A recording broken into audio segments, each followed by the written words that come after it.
Hello everyone, welcome on this platform of An Academy. Let's crack CBSE Science. So, this is the time of festival, that is, you all people are enjoying your Diwali times. So, in this time, we will not go in detail of any topic, but we will have a discussion on the sample question paper, right?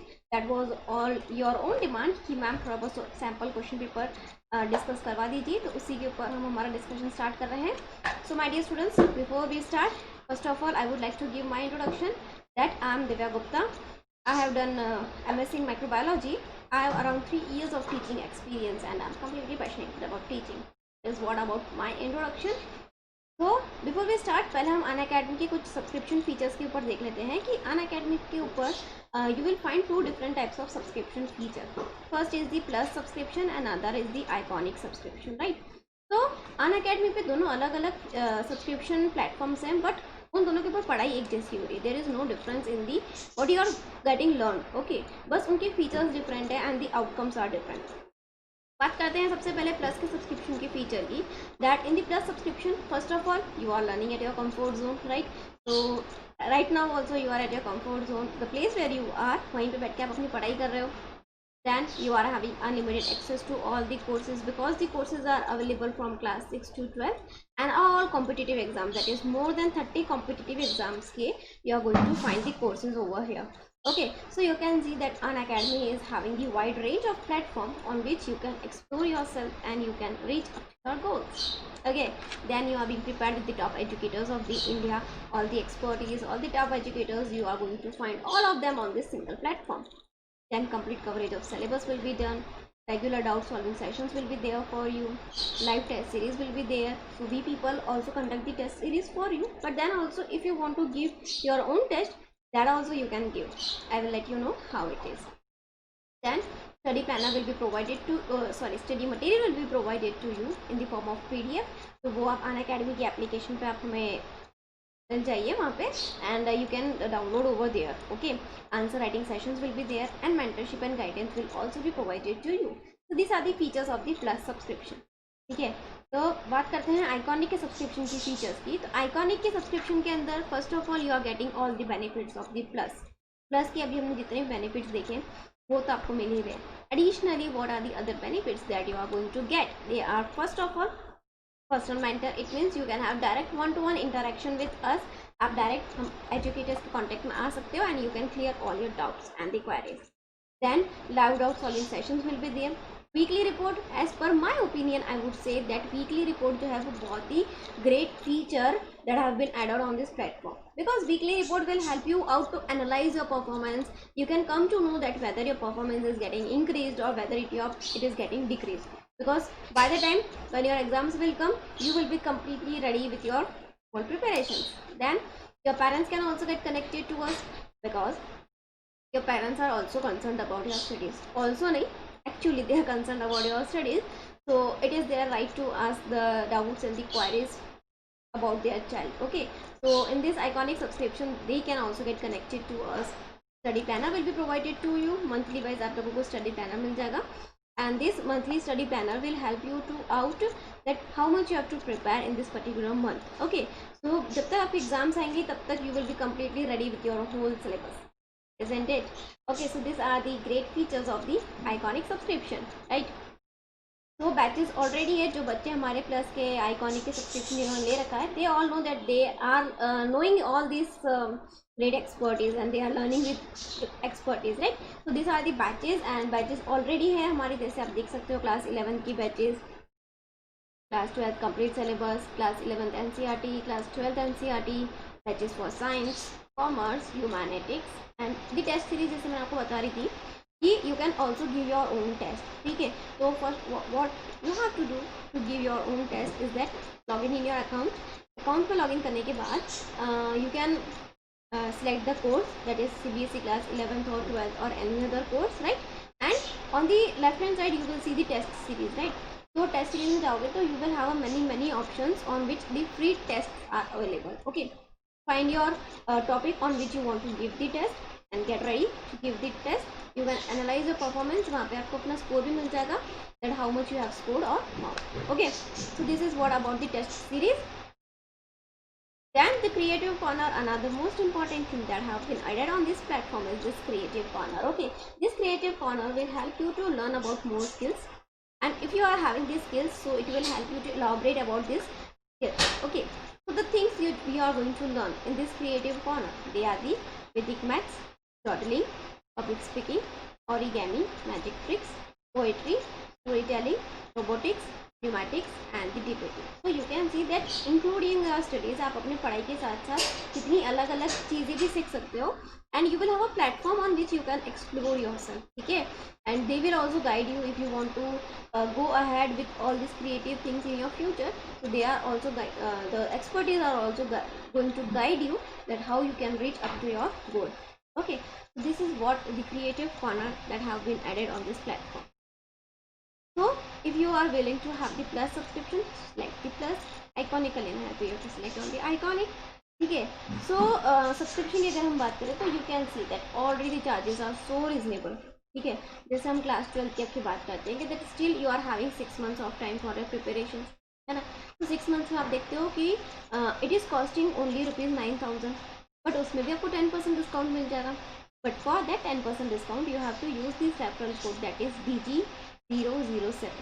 तो जैसे आप ये वाला referral code use करोगे आपको क्या मिल जाएगा, 10% discount.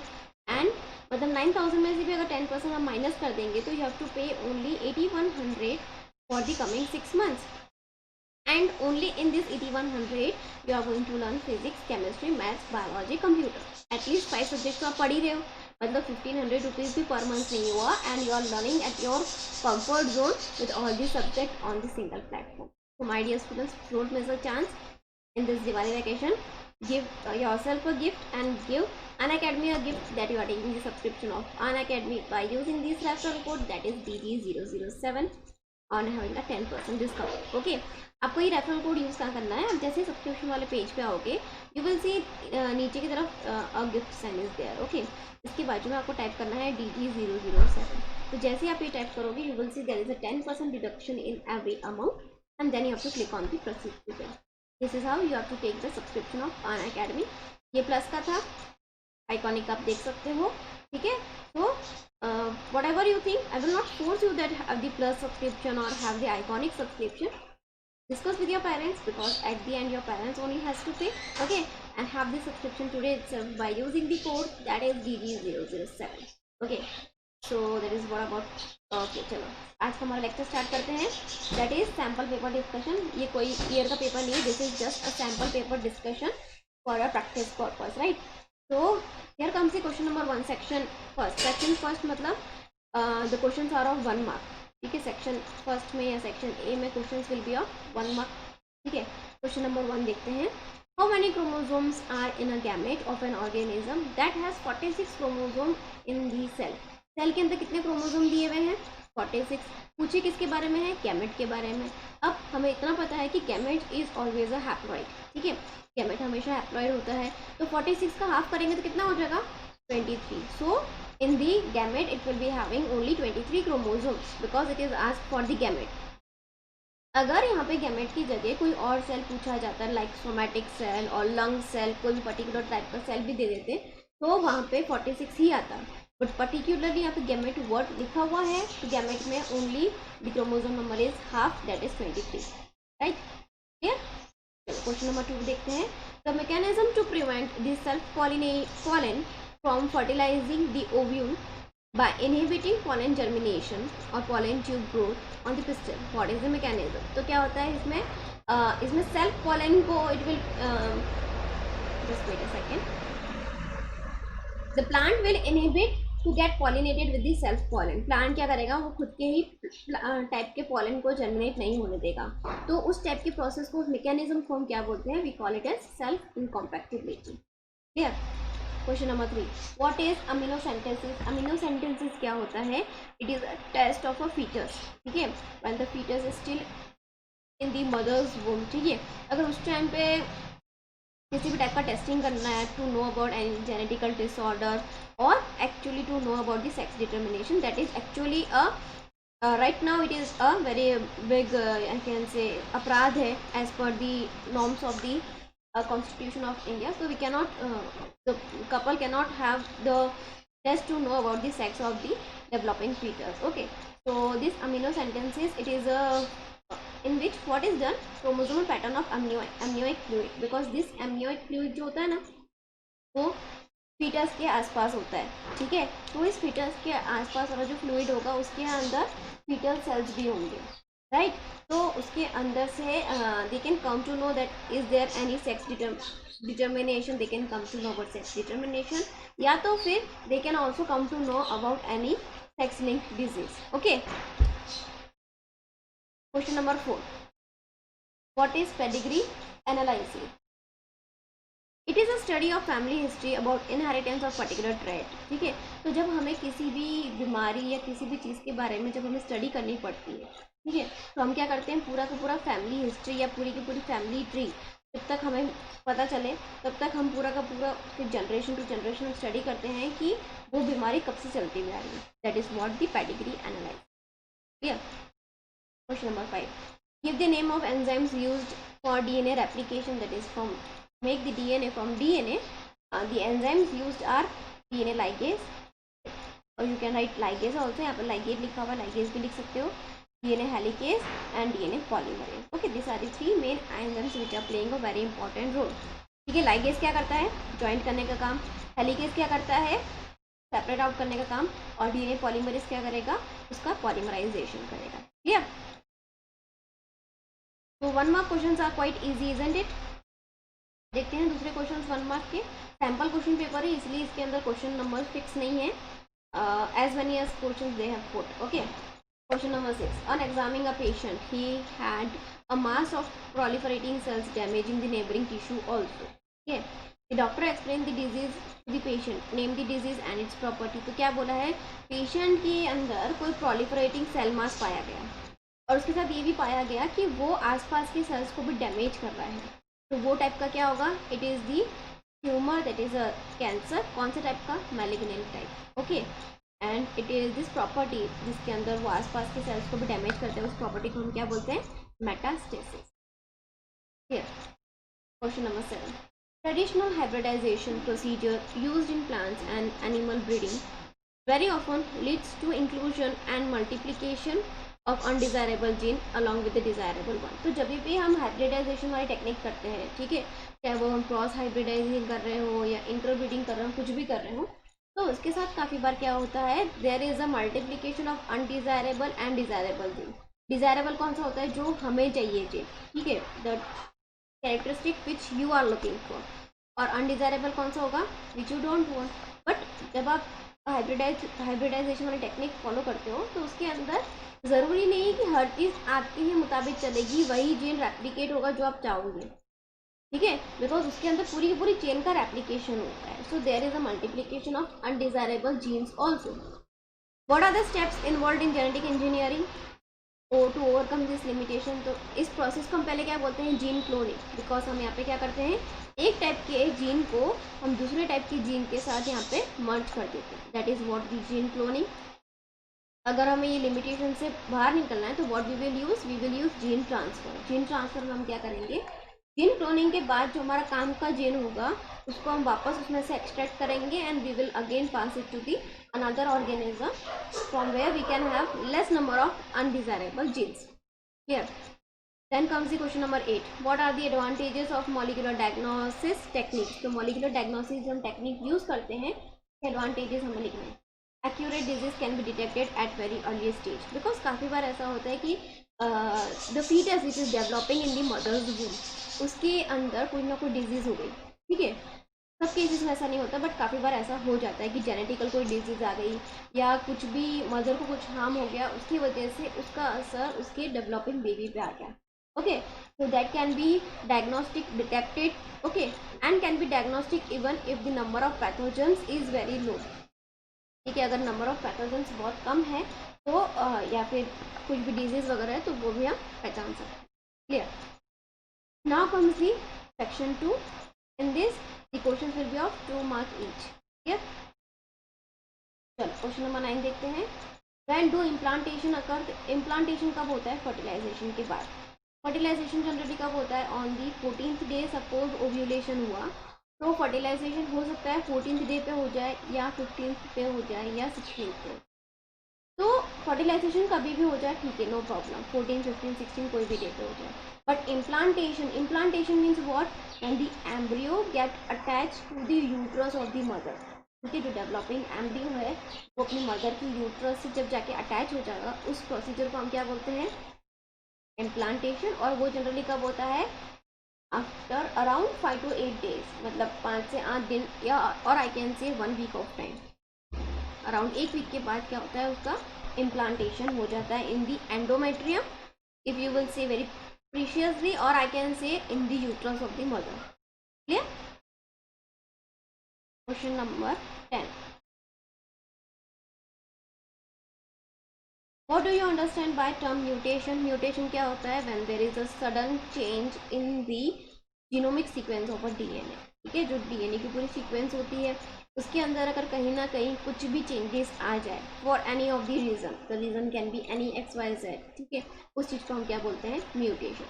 Mutation are changes in the genomic sequence. Okay, the DNA sequence of the cell's genome और the DNA, it is defined as, इसकी डेफिनेशन यहाँ से शुरू होती है, सडन और स्पॉन्टेनियस मतलब अचानक, change in the cell, cell के अंदर कुछ भी, और change in the genome of a cell. Mutation can be caused by, अब बिकॉज 2 मार्क का क्वेश्चन है तो हम सिर्फ डेफिनेशन लिख के हम छोड़ नहीं देंगे, वाई इट इज कॉज्ड हमें वो भी लिखना पड़ेगा, because it is of 2 mark question. ठीक है, वेदर इट इज आस्क्ड और not, clear, because definition already आपको पता है कि आप देख सकते हो 1 या 2 लाइन की ही डेफिनेशन है, तो 1 या 2 लाइन के लिए आपको 2 मार्क तो मिलेंगे नहीं, राइट। तो you also have to write the causes. The causes are radiations, virus, transpolar or antigenic chemical, और any error during the meiosis और the DNA replication। तो DNA खुद भी जब रेप्लिकेट होता है, माइटोसिस होता है, मियोसिस होता है, उसके अंदर भी कुछ चेंजेस आ गए अचानक, तो भी म्यूटेशन हो सकता है, या तो रेडिएशन की वजह से, या तो किसी वायरस की वजह से, और एनी अदर केमिकल्स। ठीक है, question number 11, what is disruptive selection? Disruptive selection क्या होता है? Disruptive selection is a directional selection. इसमें क्या होता है, डायरेक्शनल सिलेक्शन, जो हमने देखा था व्हाइट मॉथ और ब्लैक मॉथ वाला, हमने एक एग्जांपल देखा था कि earlier before industrialization there were more number of white moth. ठीक है, और बाद में जैसे जैसे इंडस्ट्रियलाइजेशन होता रहा वैसे वैसे पॉल्यूशन का लेवल बढ़ गया, और आसपास का जितना भी एनवायरमेंट था that have turned into black colour. Okay, तो मॉथ ने क्या किया, अपनी बॉडी का कलर भी क्या कर दिया, ब्लैक कर दिया, ताकि वो बहुत लंबे टाइम तक बच सके फ्रॉम द प्रेडेटर्स। ओके, तो that is what the directional, that is completely change हो जाता है from the ancestor, right. Favours the variant of opposite extreme over intermediate individuals. Disruptive selection differs in that sudden change in the environment creates a sudden force. तो अचानक environment में कुछ change आ गया, ठीक है, मतलब इंडस्ट्रियलाइजेशन भी वो स्लोली ग्रेजुअली डेवलप नहीं हुई थी, इंडस्ट्रियलाइजेशन तुरंत आई थी। ठीक है, तुरंत मतलब इतना भी ज़्यादा तुरंत नहीं था, बट हाँ फॉर द एनवायरमेंट, जब जितना स्लोली एनवायरमेंट चेंज होता है उसकी कंपैरिजन में industrialization was quite fast. Okay, so that leads to the disruptive selection. Here then comes the question number 12, and this question seems to be like of OT type of question. ठीक है, देखते हैं। Rahul was suffering from the malfunction of kidney and is need a replacement। ठीक है, राहुल जो घर की बच्चा है उसकी किडनी ऑलमोस्ट खराब हो गई है and it needs a replacement. His friend came forward to donate the kidney, but after through examination the doctor refused to accept the kidney. तो हो सकता है उसका कोई फ्रेंड रेडी हो गया था to give the kidney, but when the examination was done it was find out कि doctor cannot take his friend's kidney. Why he was refused to donate and what is that the doctor check, क्यों donate नहीं कर पाया और doctor ने ऐसा क्या check किया वो हमें बताना है। ठीक है, यहाँ पे क्या चेक किया होगा, व्हाट डू यू थिंक, क्या चेक किया होगा? यहाँ पे ना उनकी कॉम्पैक्टिबिलिटी चेक करेंगे, देखते हैं क्या है। ये अनअंडरवेंट blood group and tissue typing. क्या होता है यहाँ पे, पहले जैसे हम नॉर्मली हम किसी से ब्लड भी लेते हैं, ठीक है, तो हम भी ब्लड क्या करते हैं, हमारा सेम टाइप का ब्लड ग्रुप होता है तभी हम लेते हैं, या तो ओ पॉजिटिव टाइप का ब्लड ग्रुप हो जाएगा तो हम ले सकते हैं। तो यहाँ पे क्या होता है, पहले ब्लड ग्रुपिंग की टाइपिंग की जाती है और दूसरा क्या होता है, टिश्यू टाइपिंग की जाती है। टिश्यू मतलब जैसा आपकी बॉडी में जिस टाइप का टिश्यू है, जिस टाइप का डेवलपमेंट है, वही सेम टाइप का टिश्यू दूसरे डोनर की बॉडी में भी होना चाहिए. That is matching is done. Because the body is able to differentiate between self and non self, difference system में generate cell mediated immune response. तो अगर टिश्यू टाइपिंग और ब्लड ग्रुप दोनों एग्जैक्टली सेम नहीं हुआ as the donator and the recipient, so the body is going to respond against it and it is going to cause a many serious problems also. Okay, then comes the question number 13. What are symbiotic association and state its advantage? Symbiotic association मतलब क्या बोलते हैं? Symbiotic, bio means life, sim मतलब same. ठीक है, तो what is happening over here कि यहाँ पे जो भी organisms एक दूसरे के साथ में रह रहे हैं, that organisms are in mutualistic relationship, दोनों एक दूसरे को हेल्प कर रहे हैं. ठीक है, symbiotic association example genus blooms, species from mycorrhizal fungus. Symbiote absorb phosphorus from the soil and passes to the plant. तो यहाँ पे क्या है, प्लांट को फॉस्फोरस की जरूरत है, बट प्लांट के जो रूट्स हैं they can not take directly the phosphorus from the environment. Okay, तब यहाँ पे क्या होगा, here it will come the mycorrhizal fungal. Okay, and what this fungus will do, it will get associated with the root, और atmosphere में से या आसपास के एनवायरमेंट में से जितना भी फॉस्फोरस होगा फंगस उसको एब्जॉर्ब करेगी and will pass it to the root, और रूट क्या करेगी, पूरे प्लांट को दे देगा. इस तरीके से क्या मिल जाएगा, प्लांट को फॉस्फोरस मिल जाएगा. ठीक है, plant show resistant to root borne pathogen, tolerance to salinity and drought, increase in growth and development. तो यहाँ पे क्या हो जाएगा, प्लांट की ग्रोथ एंड डेवलपमेंट बढ़ जाएगी. इवन फंजाई को भी क्या मिल जाएगा, it will get a place to live over there. Okay, question number 14. Give the principle of PCR. PCR, that is polymerase chain reaction, right?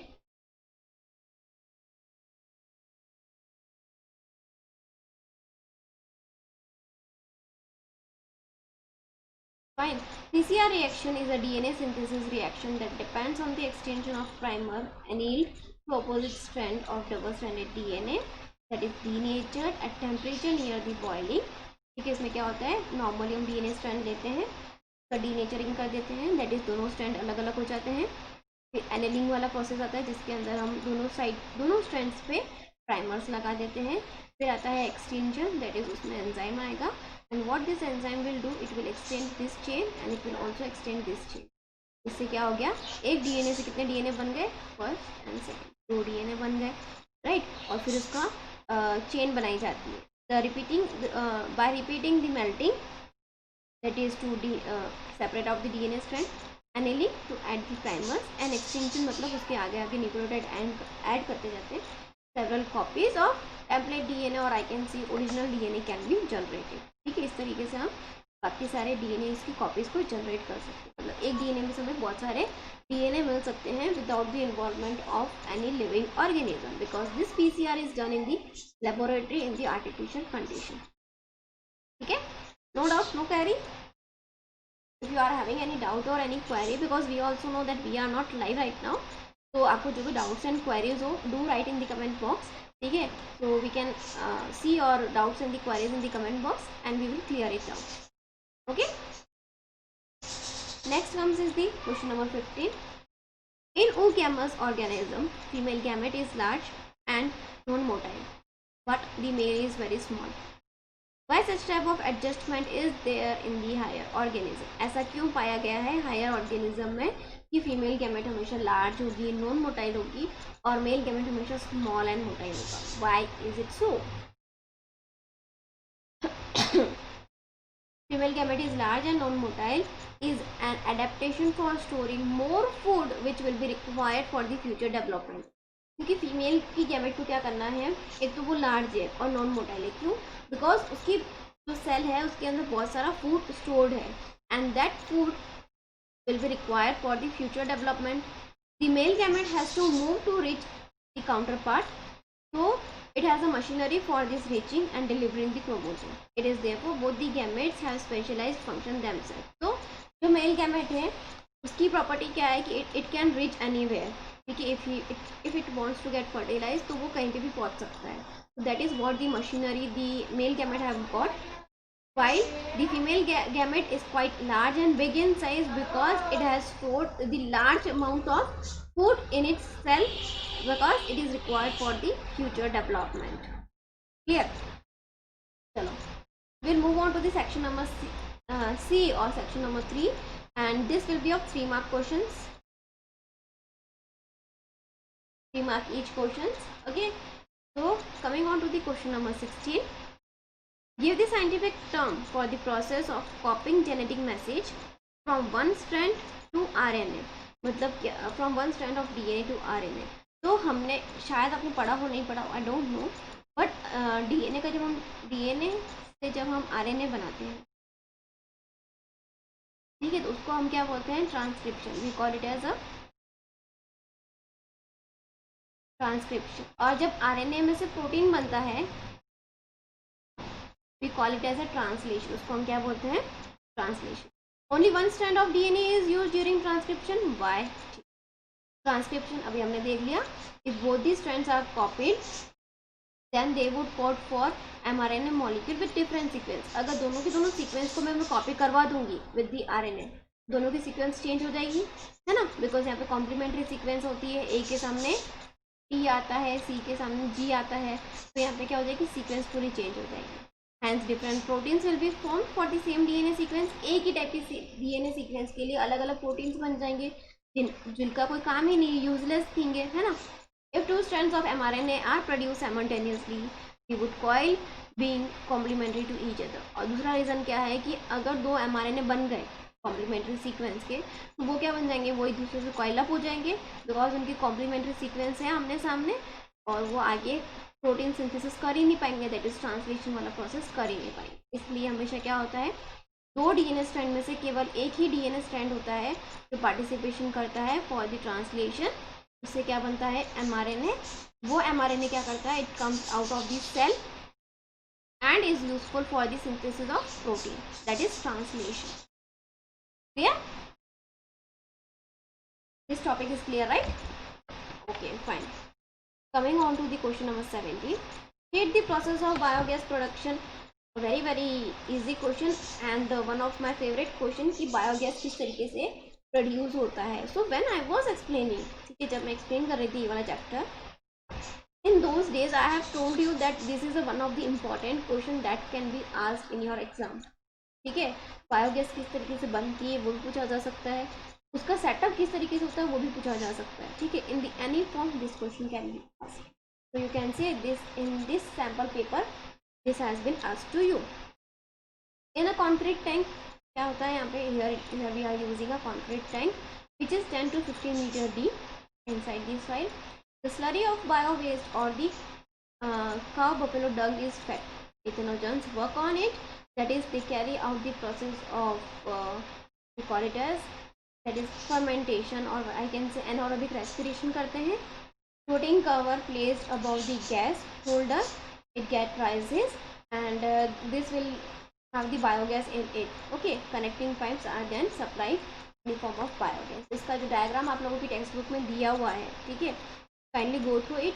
नहीं, if you want more explanation तो you can see in my description में आप देखोगे मेरी link है पूरी play list की, है ना. So kindly go through that link so that you can have all my lectures over there, and in that one of the lecture is the biogas. नाम चैप्टर lecture का नाम ही biogas के ऊपर ही है, so you can find it easily. Okay, or do one thing, follow me on the Unacademy, okay, so that whenever I publish my lecture on the Unacademy you can have the notification there. My dear students, if you have not yet taken the subscription of Unacademy, kindly take it as soon as possible by using the referral code, that is PG007, so that you can have a 10% discount and will be benefited with more and more exciting things. Okay, चलो आगे बढ़ते हैं हमारे question number 18 पे. What are the factors that affect population growth? तो population की growth के ऊपर कौन कौन से factors affect कर रहे हैं? So easy peasy type of question, right? इतना easy question तो हम खुद ही लिख सकते हैं. ओके, तो पॉपुलेशन के ऊपर क्या क्या इफेक्ट हो रहा है? First, food availability, that is population is getting increase and increase, but food की अवेबिलिटी वो इतनी तेज़ी से इंक्रीज नहीं हो रही है, ठीक है, तो वो एक फैक्टर है। वेदर, बिकॉज हर एक टाइप के इंसान को हर एक टाइप का वेदर सूटेबल नहीं होता है, ठीक है, काफ़ी लोग इंडिया में रहने के बावजूद भी उनको इंडिया का वेदर सूट नहीं होता है। Okay, so weather is also affecting. Production pressure, ठीक है, that is to get hunted by other animals, वो एक प्रेशर होता है। Computation density of population at any time at a given place depends on normality and mortality. तो normality और mortality, normality that is the giving birth to the new organism and mortality is to death of the organism. तो इसके बीच में balance होना बहुत ज़रूरी है। अगर डेथ बहुत कम होगी और मोर्टेलिटी, सर नॉर्मलिटी नहीं मोर्टेलिटी, मोर्टेलिटी आएगा, और बर्थ रेट बहुत ज़्यादा बढ़ता जाएगा, और डेथ रेट अगर उतनी स्पीड से नहीं बढ़ा तो there will be a very huge population, right. Then emigration and immigration, emigration means we are going to some other place to live, and immigration means what, some other peoples are coming in our place to live, so that is also affecting our population. Clear? Easy है ना, बहुत easy है। चलो question number 19, what is the difference between endometrium and myometrium? Endometrium के बारे में आपको बहुत अच्छी तरीके से पता है कि it is that layer that get shades of during the menstrual cycle in the form of bleeding, है ना। और मायोमेट्रियम क्या होती है? Have you ever heard this word myometrium? देखते हैं, चलो आपको पता हो तो मुझे कमेंट बॉक्स में लिख के दिखा देना, ठीक है। Endometrium, it is the innermost glandular layer of the uterine cavity, तो हमारा जो यूट्रस होता है फीमेल की बॉडी में, ठीक है, उस यूट्रस के अंदर सबसे अंदर वाली जो लेयर होती है उसको हम क्या बोलते हैं? Endometrium. And it is only that layer, ये वही लेयर है जो इन फ्यूचर इम्प्लांटेशन में भी हेल्प करेगी, ठीक है। It is the middle, myometrium क्या है? Middle layer which is made up of smooth muscles, ठीक है, जो स्मूथ मसल्स की बनी हुई होती है। Endometrium innermost, okay, and myometrium middle layer, fine. तो मायोमेट्रियम का रोल जनरली कब आता है? When there is a parturition, that is delivery of a baby. So when there is a delivery of a baby, at that moment, at that moment the myometrium plays a very important role, that it creates the contraction in the uterus, fine। then ये लिखा हुआ, it is responsible for the uterine movement, it undergoes cyclic changes during the menstrual cycle, it does not undergo, मतलब ये endometrium के बारे में लिखा हुआ है, ये मायोमेट्रियम के बारे में लिखा हुआ है, क्लियर। चलो question number 20, how ZW sex determination different from XY? XY वाला हमने क्या देखा था, अच्छे से पता है, we have learned in the human that XY वाला कौन होता है? Male, that is in the human male, humans के अंदर मेल्स आर हेट्रोजेनस, जबकि ZW we have learned that ZW belongs to the female birds, ठीक है, फीमेल बर्ड्स और रेप्टाइल्स, तो ये क्या हो जाएगा? Female in the birds and the reptiles, तो वही चीज़ यहाँ पे लिखी हुई है, okay. So I don't think so that I have to give much more explanation on it, right? Okay, fine. Here comes the question number 21. Giraffe, who is in an attempt to forage leaves on tall trees, had to adopt by elongation of the neck. Make use of this statement to enumerate the main points of Lamarck theory and the Darwinian theory of natural selection. तो यहाँ पे question क्या पूछा गया है कि भाई जो हमारे जिराफ महाराज थे उन्हें अपनी नेक जो थी वो बहुत ऊंची करनी पड़ी in order to reach up to the top of the tree and have the food, ठीक है। तो हमें इस स्टेटमेंट का यूज़ करना है to explain the points of the Lamarck's theory and the Darwin theory of the natural selection, okay. चलो तो देखते हैं what are the points, how we are going to explain it. In order to eat the leaves of the tall plants, giraffe has to adapt to stretching the neck, मतलब जो giraffe को खाने की इच्छा थी कि भाई जिराफ ने सोचा था मुझे यही प्लांट का इतना ही ऊंचा उसके ऊपर वाला जो लीफ है मुझे वही खाना है, अब वो पहुंचेगा तो नहीं, तो what he has done, he has tried to adapt and he has tried to increase the length of the neck, okay. That is evolution is driven by use and disuse, जो लमार्क की theory थी, what was the Lamarck theory, use and disuse की theory, है ना। तो use and disuse की theory, this theory was given by Lamarck. तो what is the Lamarck से कि जितना ज़्यादा किसी भी ऑर्गन का यूज़ बढ़ेगा उतना ही ज़्यादा उसका उतना ही ज़्यादा वो अच्छे तरीके से वर्क करेगा। और कोई भी ऑर्गन का अगर हम ढंग से यूज़ नहीं करेंगे तो वो ऑर्गन धीरे धीरे धीरे धीरे करके क्या हो जाएगा, फेल हो जाएगा। मतलब दिमाग भी हम ऐसे ही करते हैं ना कि जितना ज़्यादा हम दिमाग यूज़ करेंगे उतना ही ज़्यादा हमारा दिमाग चलेगा, और जितना ज़्यादा हम यूज़ नहीं करेंगे तो वो बेकार हो जाएगा, किसी काम का नहीं रहेगा, है ना। That is the theory which is given by Lamarck. Then Darwin theory of natural selection. तो डार्विन ने हमें क्या बताया था कि जो ऑर्गेनिज्म इस पर्टिकुलर एनवायरनमेंट के साथ अपने आप को एडजस्ट करेगा वही ऑर्गेनिज्म दिएगा, और जो अपने आप को एडजस्ट नहीं कर पाएगा वो ऑर्गेनिज्म की क्या हो जाएगी, डेथ हो जाएगी, मतलब वो दूसरी किसी ऑर्गेनिज्म को बर्थ नहीं दे पाएगा। That is the theory of Darwin. तो अगर आपको सिर्फ थियरी का नाम भी पता होगा ना कि use and disuse and Darwin theory, Lamarck theory, जो भी है, it is very easy for you to give the answer and it is very easy to give the explanation also, ठीक है। So I would say suggest that this is one of the important question which I have find out till now from the sample paper, right। चलो question number 22 देखते हैं। How RDNA is used in diagnosis of disease। RDNA जो होता है how we can use, ठीक है, तो उसका पूरा प्रोसीजर लिखा हुआ है। First of all, genetic diagnosis inherited disorders like cystic fibrosis, muscular dystrophy, hemophilia, A and B हम देख सकते हैं। Diagnosing cancer, certain cancers are caused by specific and reducible mutations, ठीक है, काफ़ी सारे कुछ कैंसर होते हैं जो स्पेसिफिक या रिप्रोड्यूसिबल म्यूटेशन की वजह से होते हैं। Example retinoblastoma, retinoblastoma means childhood cancer of the eyes. Oh my God, eyes का कैंसर भी होता है, पहली बार सुना होगा ये शायद आपने, ठीक है। That is the childhood cancer of the eyes, we call that disease as retinoblastoma. The heritable form, that is getting the disease from either mother or from the father, mutation in the detected cell, spontaneous form of the tumor. Then it is used for the blood group typing. Then it is used for parental diagnosis, that is determining the sex of the fetus for those at risk of X-linked disorder. PCR is one of the most versatile technique invented.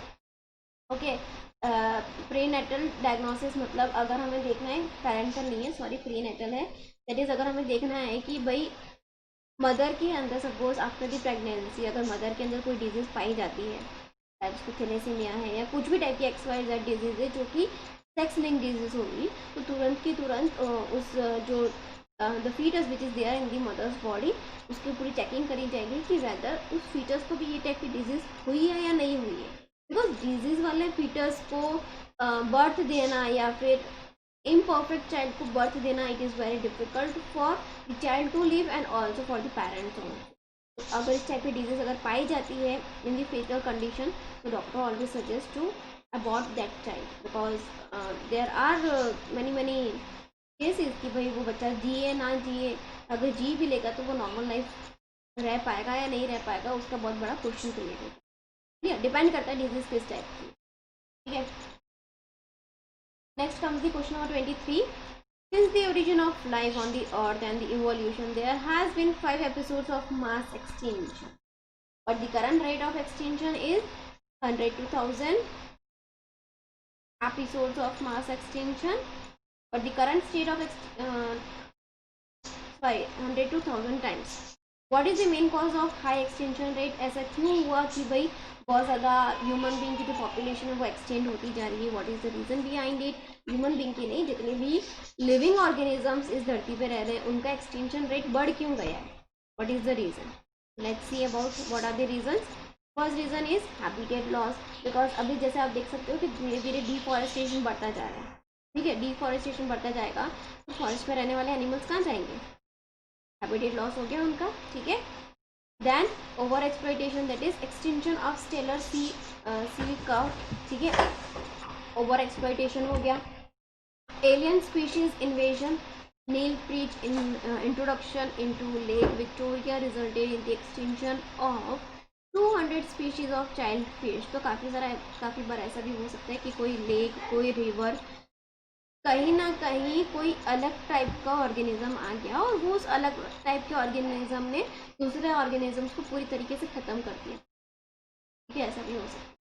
को extension that is को evolve plant pollinator mutualism. ठीक है, हो सकता है दो अलग अलग प्लांट्स जो हैं they are living with one another. Harm, how does it is going to harm the human?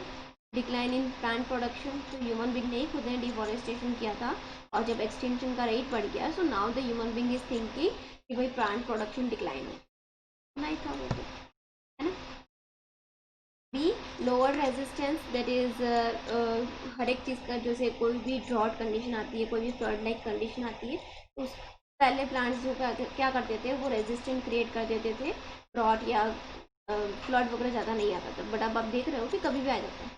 ठीक है, increase variability in certain ecosystem processes such as plant productivity और वाटर यूज। इनकी वेरिएबिलिटी भी बढ़ती जा रही है, प्लांट की प्रोडक्टिविटी भी कम ज़्यादा होती जा रही है, वाटर यूज भी कम ज़्यादा होता जा रहा है। ठीक है, now coming on to the section 4 that will be of 1 2 3 4 mark question. Okay, this are the 4 mark question.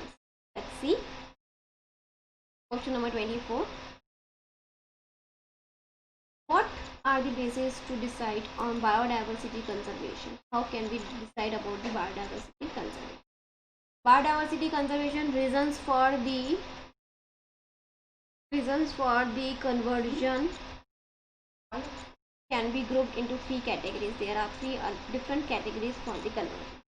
First is narrow utilization. हमें क्या करना चाहिए, जो भी हम बायोडाइवर्सिटी यूज़ कर रहे हैं, कुछ भी यूज़ कर रहे हैं, ठीक है, that should be in very very narrow utility. Okay, for driving direct economic benefit from nature. ठीक है, हम क्या सोचते हैं कि जितना ज़्यादा हमें नेचर से बेनिफिट मिल जाए उतना अच्छा, बट नेचर भी कितना प्रोड्यूस करेगी, है ना।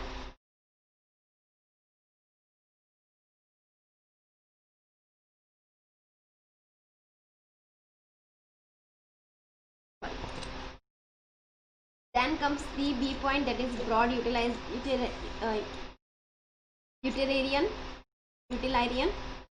as biodiversity plays a very major role in ecosystem service। ठीक है, एथिकल, काफ़ी सारे एथिकल वैल्यूज़ भी होते हैं कि भाई इस एनिमल की बलि चढ़ा दो भगवान आपसे प्रसन्न हो जाएगा, इस प्लांट की बलि चढ़ा दो, तो एथिकल वैल्यूज़ की वजह से भी बायोडाइवर्सिटी के अंदर इश्यूज आ जाते हैं। ठीक है, question number 25, explain in detail the process of STP। STP stands for, पहले मुझे फुल फॉर्म लिख के बताना जरा STP का।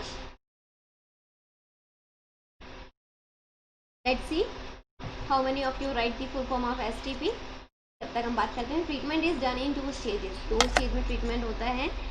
First is the primary stage and second is the secondary stage. That is यहाँ पे क्या हो रहा है, जो स्लज है, जो गंदा वाटर है, ठीक है, डर्टी वाटर, उसका ट्रीटमेंट हो रहा है। प्राइमरी ट्रीटमेंट में हम क्या करते हैं, जितना भी सॉलिड होता है, जितना भी हार्ड मटेरियल होता है, सॉलिड होता है, या the particles which are big in size, ठीक है, उनको हम क्या करते हैं, पहले फिल्ट्रेशन छन्नी टाइप के प्रोसेस के थ्रू हम पहले उनको अलग कर देते हैं कि जो जो मोटी मोटी चीज़ें होंगी वो तो निकल जाएंगी। अब सिर्फ क्या बचेगा, जो बारीक, जो ऑलरेडी पानी के अंदर घुल चुका है और I can say which is already dissolve in the water, उसका ट्रीटमेंट करना है। उसके लिए we have to move on the secondary treatment. Secondary treatment में क्या होता है कि पूरा का पूरा जितना भी पानी बचता है, dirty water, that is given the full agitation, उसको बहुत सारा हवा और फुल एजिटेशन, फुल स्पीड में उसको घुमाया जाता है। देन उसके अंदर एरोबिक बैक्टीरियाज रहते हैं और वो एरोबिक बैक्टीरियाज क्या बनाते हैं, इट मेक्स दी फ्लॉक्स। ठीक है, aerobic bacterias along with fungi, ठीक है, तो वो पूरा मैश लाइक स्ट्रक्चर बना देते हैं, फंजाई अलॉन्ग विथ बैक्टीरियाज। ठीक है, तो वो पूरा इस टाइप का मैश लाइक स्ट्रक्चर बना देते हैं and it feeds on the organic material of the water. Water के अंदर जितना भी ऑर्गेनिक वेस्ट है उसके ऊपर वो फीड करेंगे and they will consume it. By consuming the organic matter what they are going to do, they are going to reduce the BOD का अमाउंट क्या कर देंगे, तो रिड्यूस कर देंगे। बाद में फिर they are getting fast to the settling tank. BOD जैसे कुछ अमाउंट तक रिड्यूस हो जाएगी, उसको सेटलिंग टैंक में ट्रांसफ़र कर दिया जाएगा। सेटलिंग टैंक में ट्रांसफ़र करने के बाद क्या हो जाएगा, सारा का सारा बैक्टीरियल फ्लॉक क्या हो जाएगा, it will get sedimented, it will get settle down. उसमें से थोड़ा सा पोर्शन निकाल के we will pass it to the activated sludge, हम वापस उसको स्लज के अंदर ट्रांसफ़र करते हैं। ठीक है, ये किस तरीके से वर्क करता है, it works as activated sludge. जैसे हम दही जमाने के लिए यूज़ करते हैं ना, पुराना दही में से उठाया थोड़ा इसमें डाल दिया तो वो एक्टिवेटेड स्लज की तरह वर्क करता है. It works as a inoculum. Inoculum. ठीक है. फिर वही बैक्टीरियाज वापस हेल्पफुल रहेंगे फॉर द स्लज डाइजेशन. और इस तरीके से क्या होगा, जब वाटर का बीओडी एकदम डिक्रीज हो जाएगा up to the certain level as per the pre-decided, then that water is released into the rivers and the streams. तब हम उसको rivers, streams इन सब जगह पास कर सकते हैं. Clear? Coming on to the question number 26, define the following terms: acrosome, amniotic sac, birth, parturition, blastocyst, cervix, clitoris. These all terms are from the chapter of human reproduction. Okay, so let's see about these terms. First of all fighter जो होता है ना, acrosome. Acrosome क्या होता है, which is there on the sperms head. Okay, sperm cell के ऊपर it is there at the top of it, and it has many enzymes. These enzymes will help the sperm cell to get penetrated into egg. Fine. Then amniotic sac, that is the fluid filled membrane or sac surrounded the developing embryo. तो developing जो embryo होता है in the mother's womb. ठीक है. तो उसके that full embryo is being surrounded with this amniotic fluid. This amniotic fluid, it prevents it from any shock or any jerk, and it is also required for the perfect development of the developing embryo. Clear? But process of being born, process by which baby moves out of the uterus into the outside world. Clear? Parturition, blastocyst. Blastocyst that is early stage of embryo. जब वो embryo जो है वो जाके uterus पे जाके embed हो जाता है, इम्प्लांट हो जाता है, वो वाला कौन सा स्टेज होता है, it is the blastocyst. And parturition means what, to give out the birth. Okay, during this stage implantation at the wall of uterus occur. Fine. तो यहाँ पे आई थिंक पार्चुरेशन नहीं आएगा, यहाँ पे सिर्फ ब्लास्टोसिस ही आएगा. पार्चुरेशन ने बता दिया time of giving birth to the new born. Okay. Cervix we all know, it is the uterus का जो लोअर नेक होता है. यूट्रस के बाद आता है सर्विक्स, सर्विक्स के बाद आता है वेजाइन. Okay, opening of a uterus. Clitoris,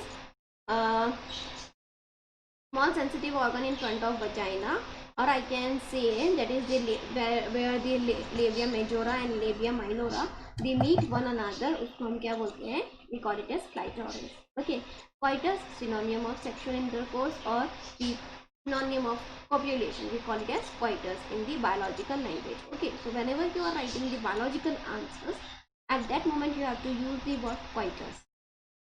Okay, this was all about this today's sample paper. Another sample paper we are going to discuss very soon. Here. So till then, thank you my dear students for attending my today's lecture. Don't forget to use the code that is DG007 to have the 10% discount. Okay, and stay connected with the platform of Unacademy on the YouTube and also on the application of Unacademy. Okay, till then, bye bye everyone. Thank you.